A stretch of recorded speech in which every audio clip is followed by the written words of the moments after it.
नमस्कार सभी को। आप सभी का आपके अपने इस YouTube चैनल पर हार्दिक स्वागत है। आज हम NCERT की जो पुस्तक है कक्षा 10 की क्षितिज भाग 2 उसका अध्याय नंबर 16 प्रस्तुत कर रहे हैं। इस अध्याय के जो लेखक हैं वो हैं यतीन्द्र मिश्र। पहले हम इनके बारे में थोड़ी चर्चा कर लेते हैं, उसके बाद में इस पाठ में आए हुए कठिन शब्दार्थ और क्वेश्चन आंसर सॉल्व करेंगे। तो शुरू करते हैं इनका जीवन परिचय। यतीन्द्र मिश्र जो हैं, इनका जन्म 1977 ईस्वी को अयोध्या उत्तर प्रदेश में हुआ। उन्होंने लखनऊ विश्वविद्यालय लखनऊ से हिंदी में MA किया। वे आजकल स्वतंत्र लेखन के साथ अर्धवार्षिक साहित्य पत्रिका का संपादन कर रहे हैं। पत्रिका का नाम क्या है? साहित्य। 1999 में साहित्य और कलाओं के संवर्धन और अनुशीलन के लिए एक सांस्कृतिक न्यास विमला देवी फाउंडेशन का संचालन भी वो कर रहे हैं। यतीन्द्र मिश्र के 3 काव्य संग्रह यहाँ पर प्रकाशित अभी तक प्रकाशित हुए हैं। यदा कदा, अयोध्या तथा अन्य कविताएं, और तीसरा है ड्योढ़ी पर आलाप। इसके अलावा शास्त्रीय गायिका गिरिजा देवी के जीवन और संगीत साधना पर इन्होंने एक पुस्तक गिरिजा लिखी। ऋतुकाल के अंतिम प्रतिनिधि कवि द्विजदेव की ग्रंथावली 2000 ईस्वी का सह संपादन इन्होंने किया था। कुंवर नारायण पर केंद्रित 2 पुस्तकों के अलावा स्पीक मेके के लिए विरासत 2001 के कार्यक्रम के लिए रूपंकर कलाओं पर केंद्रित थाटी का संपादन भी इन्होंने किया था। युवा रचनाकार यतीन्द्र मिश्र को भारत भूषण अग्रवाल कविता सम्मान, हेमंत स्मृति कविता पुरस्कार, ऋतुराज सम्मान आदि कई पुरस्कार प्राप्त हो चुके हैं। कविता, संगीत व अन्य ललित कलाओं के साथ साथ समाज और संस्कृति के विविध क्षेत्रों में भी उनकी गहरी रुचि थी। इनका नौबत खाने में इबादत प्रसिद्ध शहनाई वादक उस्ताद बिस्मिल्लाह खां पर रोचक शैली में लिखा गया व्यक्ति चित्र है। यतीन्द्र मिश्र ने बिस्मिल्लाह खां का परिचय तो दिया ही है, साथ ही उनकी रुचियों, उनके अंतर्मन की बुनावट, संगीत की साधना और लगन को संवेदनशील भाषा में व्यक्त भी किया है। उन्होंने यह भी स्पष्ट किया कि संगीत एक आराधना है, इसका विधि विधान है, इसका शास्त्र है, इस शास्त्र से परिचय आवश्यक है। सिर्फ परिचय नहीं, उसका अभ्यास भी जरूरी है, और अभ्यास के लिए गुरु शिष्य परंपरा जरूरी है, पूर्ण तन्मयता जरूरी है, धैर्य जरूरी है, मंथन जरूरी है। वह लगन और धैर्य बिस्मिल्लाह खां में रहा है, तभी 80 वर्ष की उम्र में भी उनकी साधना चलती रही है। यतीन्द्र मिश्र संगीत की शास्त्रीय परंपरा के गहरे जानकार हैं। इस पाठ में उनकी कई अनुगुंजें हैं जो पाठ को बार बार पढ़ने के लिए आमंत्रित करती हैं। भाषा सहज, प्रवाहमयी तथा प्रसंगों और संदर्भों से भरी हुई है। ये इस पाठ में आए हुए कठिन शब्द हैं।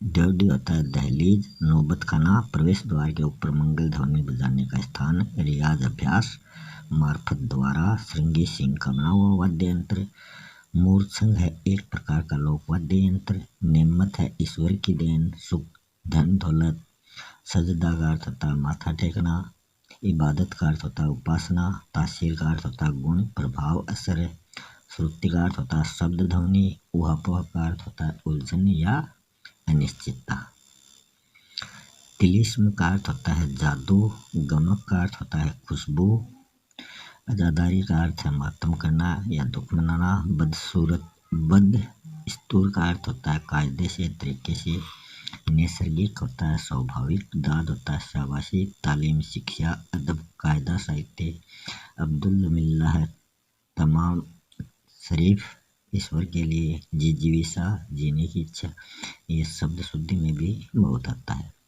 शिरकत शामिल होना। अब आगे है इन्हें भी जाने, तो इनको भी जान लेते हैं।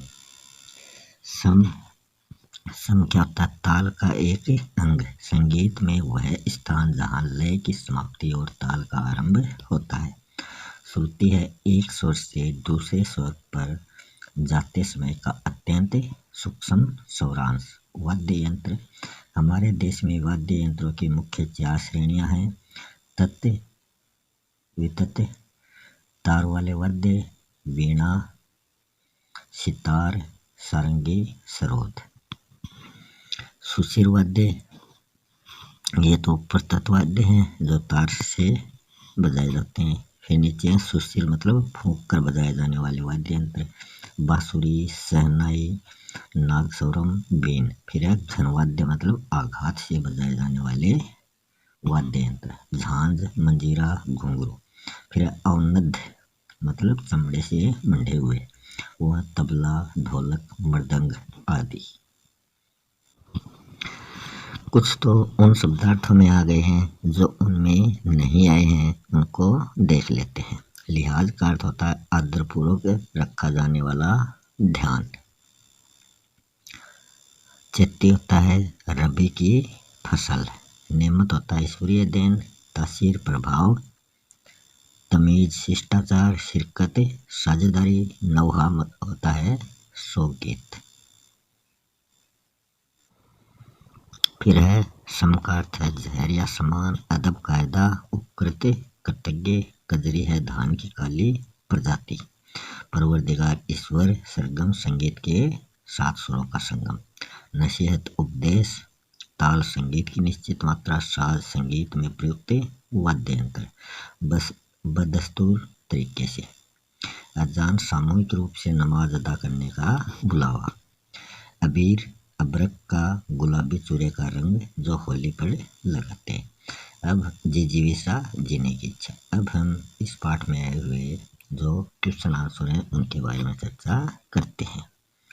पहला क्वेश्चन है नौबत खाने में इबादत रोचक शैली में लिखा गया एक व्यक्ति चित्र है। तो ये शहनाई वादक उस्ताद बिस्मिल्लाह खां पर लिखा गया एक व्यक्ति चित्र है। वह स्थान जहाँ नौबत खाने से मंगल ध्वनि निकल रही थी तो वो है पंचगंगा घाट बालाजी मंदिर काशी से। 1982 ईस्वी में अमीरुद्दीन व शमसुद्दीन की उम्र क्या थी? तो अमीरुद्दीन की उम्र 6 वर्ष और शमसुद्दीन की उम्र 9 वर्ष थी। भीमपलासी, मुल्तानी, कल्याण, ललित, भैरव ये सब क्या है? तो ये रागों के प्रकार हैं। अमीरुद्दीन के जाने माने शहनाई वादक मामा कौन थे? तो वो थे सादिक हुसैन व अली बख्श। अमीरुद्दीन या फिर बिस्मिल्लाह खां का जन्म कहाँ हुआ था, कब हुआ था? 1916 को डुमराव बिहार में हुआ था और इनका निधन 90 वर्ष की आयु में 2006 को हुआ था। शहनाई की रीढ़ के लिए नरकट जो एक प्रकार की घास होती है वो कहाँ मिलती है? तो ये मिलती है सोन नदी के किनारे पर। उस्ताद पैगंबर बख्श खां व मिट्ठन के छोटे साहबजादे तथा उस्ताद सलार हुसैन खां के परपोते कौन थे?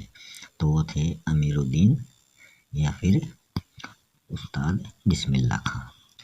अमीरुद्दीन बालाजी मंदिर कहाँ से होकर जाते थे? तो वो जाते थे गायिका रसूल बाई व बत्तुलन बाई के घर से होके जाते थे।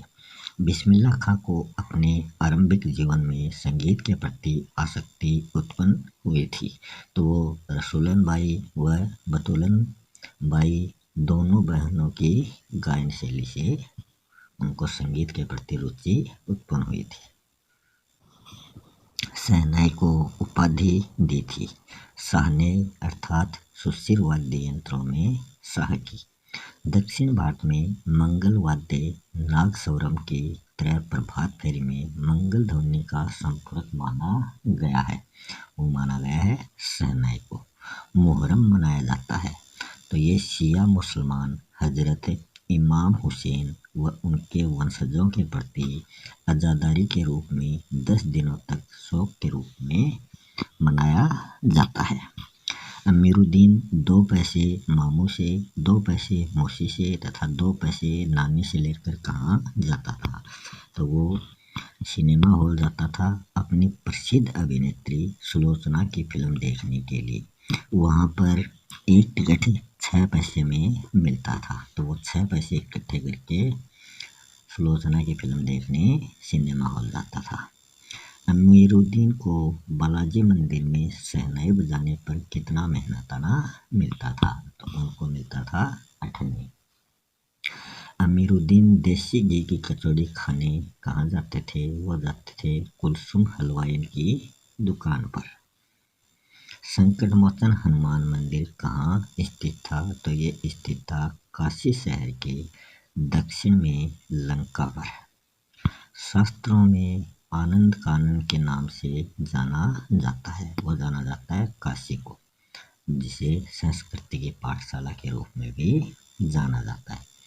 काशी जानी जाती है कलाधर हनुमान, नृत्य विश्वनाथ, बिस्मिल्ला, पंडित कंठे महाराज, विद्याधरी, बड़े रामदास, मौजूदीन खां के कारण। भारत रत्न हमको शहनैया पे मिला है, लुंगिया पे नहीं।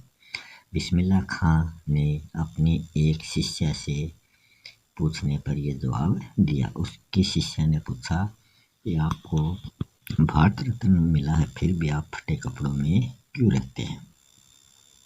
काशी में बाबा विश्वनाथ के पूरक रहे, वो रहे थे बिस्मिल्ला खां। तो अगर आपको वीडियो अच्छा लगे तो चैनल को सब्सक्राइब जरूर करें। अगला लेसन है लेसन नंबर 17, भदंत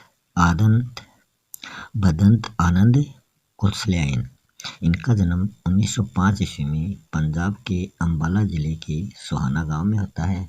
बचपन में इनका नाम हरनामदास था। इन्होंने लाहौर के नेशनल कॉलेज से बीए किया। अन्वय हिंदी सेवा। कुशल्यायन जी बौद्ध भिक्षुक थे और उन्होंने देश विदेश की काफ़ी यात्राएं की तथा बौद्ध धर्म के प्रचार प्रसार के लिए अपना सारा जीवन इन्होंने समर्पित कर दिया था। वे गांधी जी के साथ लंबे अरसे तक वर्धा में रहे। सन 1988 में इनका निधन हो गया। भदंत आनंद कुशल्यायन की 20 से अधिक पुस्तकें प्रकाशित हैं, जिनमें प्रमुख हैं भिक्षु के पत्र, जो भूल ना सका, आ है, ऐसी दरिद्रता, बहानेबाजी, यदि बाबा न होते, रेल का टिकट, कहाँ क्या देखा आदि प्रमुख रही हैं। बौद्ध धर्म दर्शन से संबंधित उनके मौलिक और अनुदित अनेक ग्रंथ हैं, जिनमें जातक कथाओं का अनुवाद विशेष उल्लेखनीय है।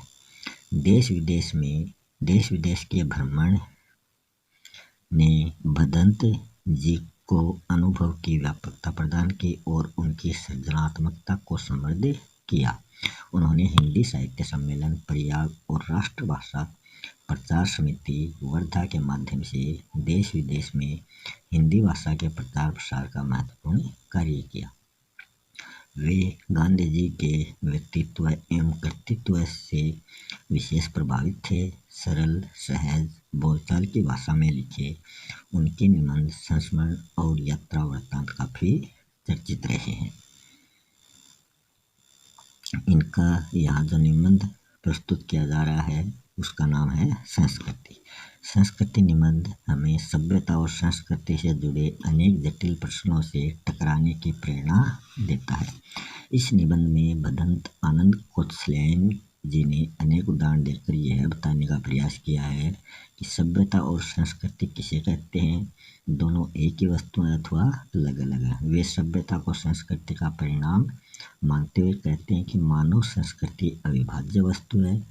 उन्हें संस्कृति का बंटवारा करने वाले लोगों पर आश्चर्य होता है और दुख भी। उनकी दृष्टि में जो मनुष्य के लिए कल्याणकारी नहीं है वह न सभ्यता है और न ही संस्कृति है। पाठ 17 संस्कृति भदंत आनंद कुशल्यायन।